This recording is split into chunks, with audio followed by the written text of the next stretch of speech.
Ну а так остальное вы должны видеть сами, потому что написано, как написано, это уж каждый там оценивает по своим меркам. Да. Ну, вам придется тогда показывать эти рисунки. Сразу треугольник.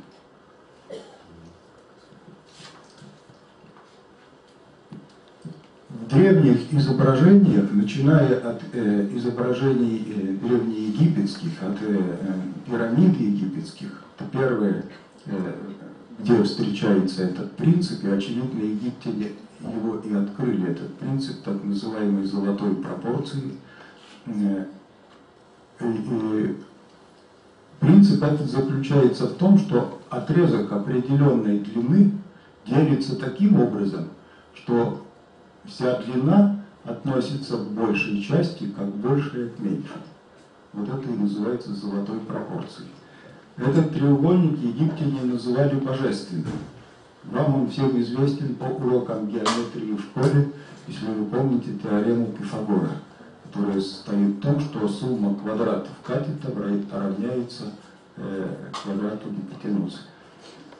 Так вот, если эта сторона А, Б, например, единица, то это в 2 раза больше.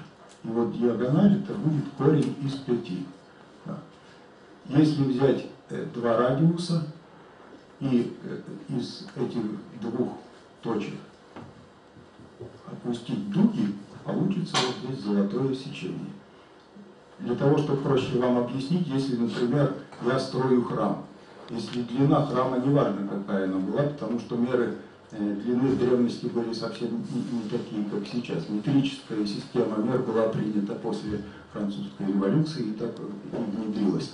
До этого мерой длины было тело человека, его размеры. Локоть. В Ветхом Завете все меры даны в локтях. Иерусалимский храм Соломонов, потом Ноев ковчег, если вы обратите внимание, потом в книге Откровения ангел измерил стены небесного Иерусалима тростью. Где там сказано, что это мера человеческая. Так вот, если это будет длина храма, то если вы возьмете в качестве ширины или эту сторону, или эту, то всегда будет гармонично. Золотая пропорция или золотое сечение, как его называют, тем и отличается, что оно всегда вносит гармонию в любое архитектурное сооружение, в живописную композицию, или также в математике это можно наблюдать, и в музыке. Без этого никакая гармония невозможна. На средневековых миниатюрах изображен Христос, творящий мир, и он держит в руке циркуль. Мир устроен тоже по принципу золотой пропорции. Золотая пропорция, как ни удивительно, встречается только в органическом мире. То есть это, на мой взгляд, лучшее доказательство того, что Бог сотворил мир. Можно следующее? Фигуру человека.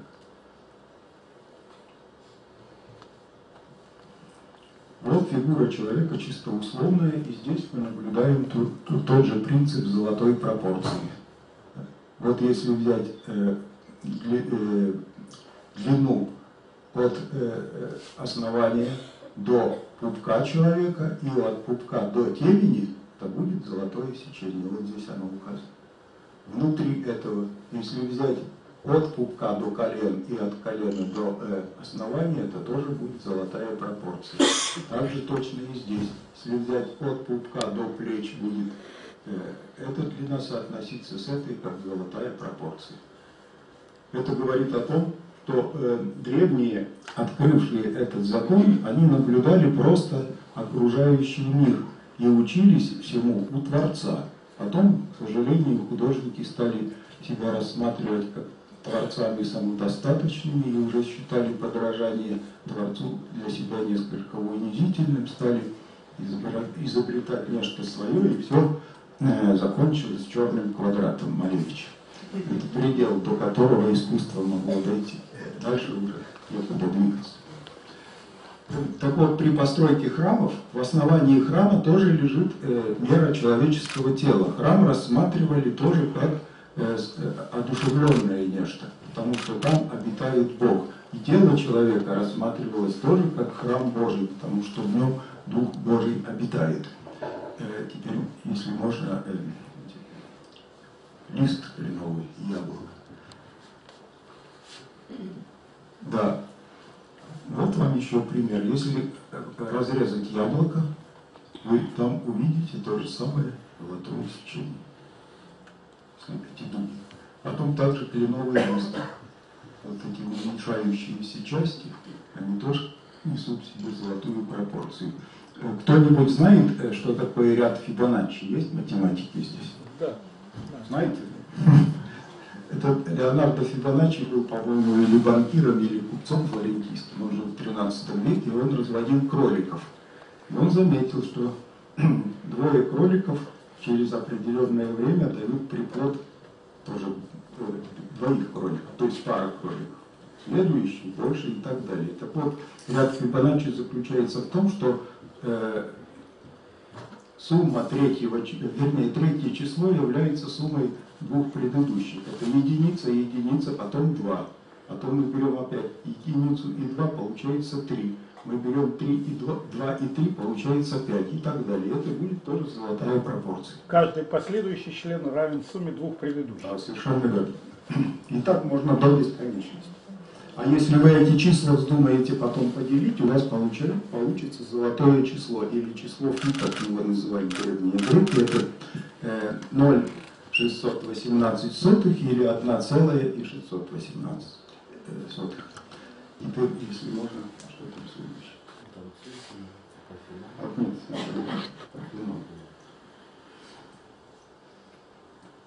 На принципе золотого сечения абсолютно до мельчайших подробностей построен Парфенон. Все знают, что это главный храм древнегреческого Акрополя. Высота его от основания до вершины фронтона всего 21 метр с небольшим. Это 10 человеческих фигур. Но он производит впечатление грандиозного сооружения. И именно по той причине, что это достигается не за счет огромных размеров, а за счет верно вымеренных и правильно найденных пропорций. Вот эти красные линии, они как раз, их соотношение, это и есть золотая пропорция. Здесь никаких случайных размеров нет. Каждая колонна, она тоже несет на себе следы мер человеческого тела. Все абсолютно. Теперь обложку этой книги, если можно. Я не буду вас утомлять этими всеми рассуждениями. Если кто-то этим интересуется, я могу вам посоветовать вот эту книгу, где очень простым и популярным языком принцип золотой пропорции изложен. Там вы найдете очень интересную информацию. Я думаю, что христианину это знать необходимо, потому что любой христианин призван к творчеству, и он соработник Бога, и так как окружающий мир он должен хранить, зная, что он участвует в приближении, преображении творения, потому законы устройства этого мира ему необходимы. От древних египтян этот принцип золотой пропорции перешел к древним грекам. И вам может быть известно, что первым из неегиптян, кто был посвящен высшей мистерии, был Пифагор. Он потом, вернувшись в Грецию, вернее, на Сицилии, организовал свое как это лучше, такое братство или орден пифагорейцев, эзотерический, где числа обожествлялись. Потом, от древних греков эти знания перешли к византийцам, от византийцев в Древнюю Русь. И все храмы древнерусские построены тоже с использованием этой золотой пропорции. Это Великая Церковь Киево-Печерской лавры. В нынешнем виде она абсолютно не похожа. Здесь 50 локтей. Локоть это около 50 сантиметров. Вот высота, потом высота до основания купола и сам купол. Византийские и русские купола киевского периода были шлемовидные. Вот такие луковичные не пришли уже после покорения Казани. Это скорее влияние исламского искусства.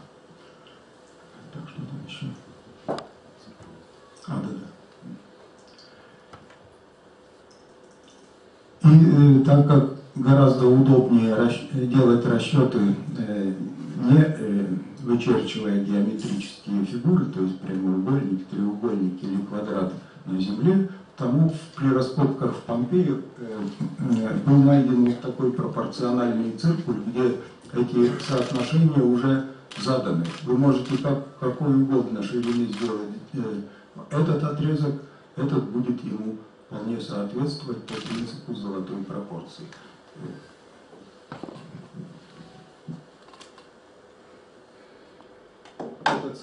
Это циркуль строительный, он гораздо большего размера, там его размеры указаны, а я пользуюсь таким.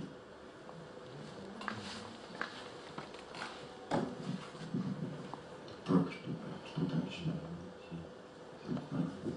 Ну, теперь я предлагаю вас спросить, если вам что-нибудь интересно. Если можно, тогда вот картинку с иконостасом вернуть, так легче будет спросить. То есть не с иконостасом, а с храмом. С алтарную преграду, да? Да. Вот эту вот. Да. Вот вы, как вы сказали, видно, что вы используете принцип изображения фигуры в храме Санкт-Петербурга в Равенне. Вопрос такой, может, немножко странным он покажется. Там с одной стороны мученики, а с другой мученицы. Мученицы. А у вас не будет так, нет? Здесь, здесь видите, здесь сюжет это причащение апостолов. То есть остается вот сюжет. Ну, конечно, я вам сказал, что я только принцип использовал. Там совершенно другой сюжет. Там мученики с венцами в руках, которые они получили от Христа, ему и приносят. Вот здесь тоже золотое сечение. Вот начиная от этой части престола жертвенника и до начала орнамента.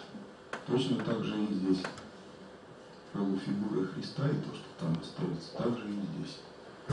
Если кто сомневается, вы можете проверить при помощи пропорционального циркуля.